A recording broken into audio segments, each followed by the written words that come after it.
हे guys, so welcome back. मैं आज share करने वाला हूँ अपना इंटरव्यू का एक्सपीरियंस। 29th चैन को मेरा इंटरव्यू था। पैनल 3 था। बिहार ग्रामीण बैंक पटना में सेंटर पड़ा था। रिपोर्टिंग 8:30 था। तो सबसे पहले हमारा मैं ये बता देता हूँ कि मैं पहन के क्या गया था। तो ये मेरा आउटफिट था, देख सकते हो। इस रूम के बारे में मैं थोड़ा लास्ट में बताऊँगा, ठीक है। इसके पीछे भी एक कहानी है।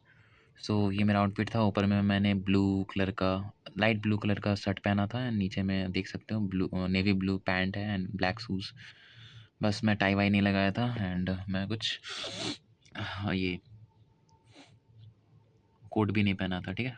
ब्लेज़र भी नहीं पहना था। सबसे पहले हम लोग का क्या होता है, बायोमेट्रिक होता है, डीवी होता है।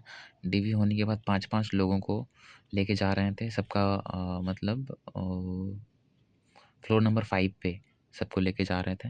वहाँ पे इस तरह से एक रूम था, ये पैनल नंबर 3 का मान लीजिए। तो यहाँ पे 5 सीट लगा हुआ था, 3, 4, 5। तो पाँचों बंदा लोग यहाँ बैठ जा रहा था। एक-एक करके सब अंदर जा रहा था। तो इस तरह से फिर मेरा टर्न आया। मैं डोर को ओपन करा। ओपन करने के बाद मैं बोला, हाँ, सर क्या मैं अंदर आ सकता हूँ? तो ये जो बीच वाले जो चेयरमैन थे, वो बोले कि हाँ, नीरज जी, आइए, आइए। मैं अंदर गया। सबसे पहले इन मैम को, फीमेल मैम को मैं ग्रीट किया, गुड मॉर्निंग बोला। मेरा स्टार्ट हुआ था 10:45 में, ठीक है। 10:45 में सॉरी 11:45, 11:45 में स्टार्ट हुआ था। मैं गुड मॉर्निंग मैम बोला और सभी को एक साथ देखते हुए गुड मॉर्निंग सर बोल दिया, क्योंकि इंडिविजुअल बोलना थोड़ा सा अटपटा लगता। तो मैं बस यहाँ पे खड़ा रहा। फिर ये सर ने बोला कि आप बैठ जाओ, तो मैं बैठ गया, ठीक है। तो इन्होंने पूछा कि अच्छा नीरज, बताइए आप कहाँ से हो? तो मैंने बताया अपने बारे में, कहाँ से मैं हूँ। और फिर इन्होंने बोला कि अच्छा आपका पढ़ाई कहाँ से हुआ है? तो मैंने बताया जहाँ से मैं पढ़ा हूँ, धनबाद झारखंड से। तो फिर इन्होंने कहा कि अच्छा आप रहते हो गाँव में और झारखंड, धनबाद झारखंड से पढ़े हो? तो मैंने बोला कि जी हाँ, मैंने अपना बीएससी एमएससी सब वहीं से किया हूँ। तो फिर बोले कि अच्छा झारखंड में पढ़ाई भी होता है क्या? हम बोले हाँ सर, मेरे कॉलेज में तो पढ़ाई होता था, बाकी का मुझे नहीं पता। तो फिर इन्होंने इनको दे दिया पूछने के लिए। अब इनका बारी आया। ये सबसे पहले पूछे हमसे कि बताइए आप क्या पढ़ के आए हो इंटरव्यू के लिए? तो मैं मेरे मन मतलब मेरे मुँह से निकल गया, सर पीएसएल पढ़ा हूँ और आरआरबी का बेसिक्स एंड आरबीआई का बेसिक्स पढ़ा हूँ। तो इन्होंने बोला कि अच्छा पीएसएल के बारे में बताइए, पीएसएल का सेक्टर्स के बारे में बताइए, कितने सारे सेक्टर्स होते हैं, सबका नाम बताइए। तो मैं वो सारा 8 सेक्टर्स का नाम बताया। फिर इन्होंने कहा कि अच्छा एग्रीकल्चर में कितना परसेंट दिया जाता है? वो बताया 18%। फिर इन्होंने पूछा रिन्यूएबल एनर्जी में कितना दिया जाता है? तो उसका ही बताया मैं। फिर और ये डीप जाने लगे और पूछने लगे कि अच्छा वो जो 18% आपने बताया वो किसका था? क्या चीज़ का 18% मिलता है? तो मैं बोला सर ANBC। तो बोले ANBC होता क्या है? तो फिर एसेट नेट बैंक क्रेडिट करके होता है। तो वो मैं बोला, ये एक बार में मैं नहीं बोल पाया था। तो फिर उसको मैं सही करके फिर से बोला इसका फुल फॉर्म को। फिर उन्होंने कहा कि आप इसको डिफ़ाइन कीजिए। तो मैं डिफ़ाइन उतना सही से नहीं कर पा रहा था, क्योंकि मैं उतना डीप पढ़ा नहीं था। मैं बस बोला कि जो लोन अमाउंट बैंक को देना होता है, उसको उस टोटल अमाउंट को ही बोला जाता है ANBC। तो उन्होंने बोला नहीं, नहीं ऐसा नहीं होता है, आपको इस बारे में जानकारी नहीं है तो आप नहीं बोल सकते हो। तो मैं बोला ठीक ठीक है सर। तो फिर अब अगला क्वेश्चन था उनका कि अच्छा आप मैथ्स से किए हो ग्रेजुएशन, तो बताइए कॉम्प्लेक्स नंबर क्या होता है? तो कॉम्प्लेक्स नंबर को मैंने डिफ़ाइन कर दिया। फिर उन्होंने बहुत सिंपल क्वेश्चन पूछा कि पैरेललोग्राम को आप डिफ़ाइन कीजिए, तो भी मैं कर दिया डिफ़ाइन। फिर इनका सारा क्वेश्चन कंप्लीट हो गया। अब ये इन्होंने इनको दे दिया क्वेश्चन पूछने के लिए। ये सर पूछे कि अच्छा स्केल ऑफ फाइनेंस क्या होता है? तो स्केल ऑफ फाइनेंस मुझे आइडिया था, but I am not that sure much. So इन्होंने कहा कि अगर आइडिया हो तभी बताना। तो मैं बोला कि सॉरी सर, मुझे इस बारे में नहीं पता है। तो फिर उन्होंने कहा कि अच्छा टैरिफ क्या होता है? अभी टैरिफ वॉर चल रहा है। तो बोला सर ये टैक्स होता है जो कि अभी यूएसए के साथ हमारा चल रहा है जो कि 50% एंड अबव लगा सकता है और लगा भी चुका है। तो ये सब हुआ। फिर फिर इन्होंने पूछा कि अच्छा पीएसएल में जो एग्रीकल्चर में कितना परसेंट, जैसे कि आपने बताया 18%, तो जो ये बताइए कि अपर लिमिट क्या होता है? जो भी वो रिन्यूएबल रिसोर्सेज का इन्होंने पूछने लगा कि रिन्यूएबल रिसोर्सेज के बारे में बताइए कि उसमें कितना दिया जा सकता है, अपर लिमिट क्या हो सकता है? तो मैं उतना श्योर नहीं था, तो मैं बोला sir I am not that sure, but ये जो अमाउंट है वो करोड़्स में होता है।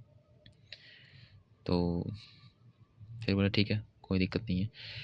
फिर इन्होंने पूछा कि ये जो हाउसिंग के लिए जो लोन्स मिलता है उसके लिए बताइए। तो मैं बता दिया कि मेट्रोपॉलिटन सिटी का बताया और फिर नॉर्मल सिटी का बताया कि कितना कितना लाख तक होम लोन्स मिल सकता है। फिर इनके बाद ये कुछ क्वेश्चंस पूछ करके इनको ट्रांसफ़र कर दिए। तो इन्होंने पूछा अच्छा धनबाद से आप हो तो बताइए टॉप 5 प्लेसेस ऑफ धनबाद। तो मैं बता दिया टॉप 5 प्लेसेस ऑफ धनबाद। फिर इन्होंने पूछा कि मुझे याद नहीं आ रहा। अच्छा इन्होंने कहा था एफटीए, एफटीए इन्होंने कहा बट मुझे सुनाई दिया एफडीए। तो उस समय at the point of time मेरा दिमाग काम नहीं किया, तो मैं बोला सॉरी सर मुझे इस बारे में नहीं पता है।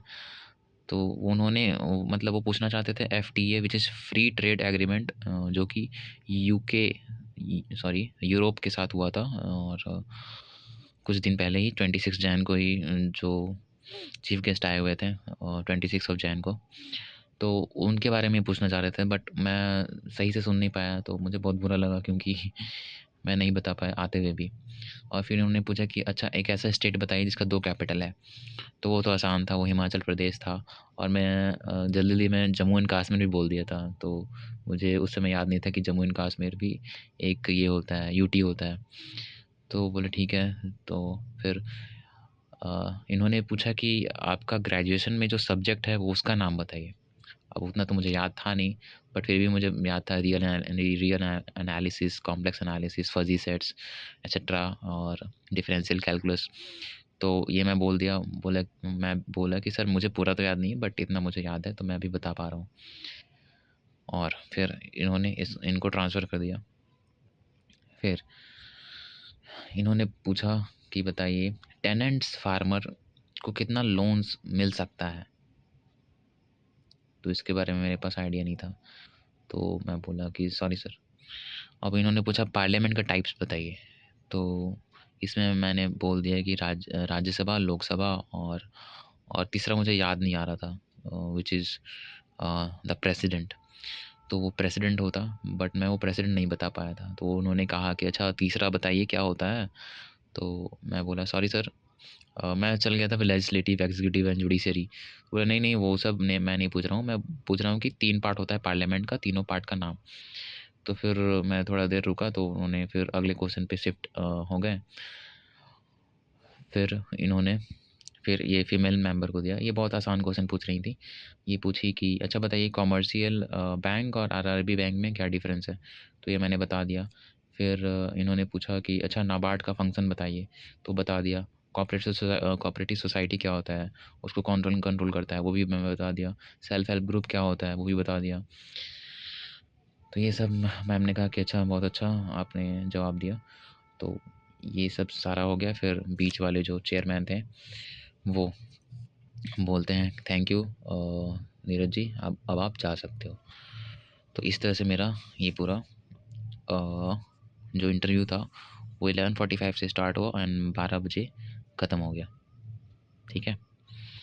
फिर मैं आराम से आता हूँ, डोर को अच्छे से क्लोज़ करता हूँ और फिर बाहर निकल जाता हूँ। ठीक। और इसके बाद हम लोग मतलब जा सकते थे, कोई रोक टोक नहीं था। ठीक है।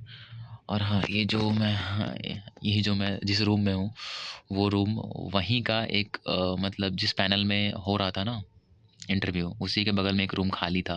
तो मुझे वॉशरूम जाना था, तो मैं पूछा था जो एक भैया थे बाहर में कि मैं वॉशरूम इधर जा सकता हूँ क्या? तो लगे ठीक है एक रूम खाली है आप वहाँ पे जाओ। तो इसी रूम में मैं आया, वॉशरूम यूज़ किया एंड देन ये मिरर सेल्फी क्लिक किया था। तो ये ऐसा रहा मेरा इंटरव्यू का एक्सपीरियंस। तो बस ज़्यादा कुछ हुआ नहीं, एक अच्छा एक्सपीरियंस था, मेरा ये पहला इंटरव्यू था।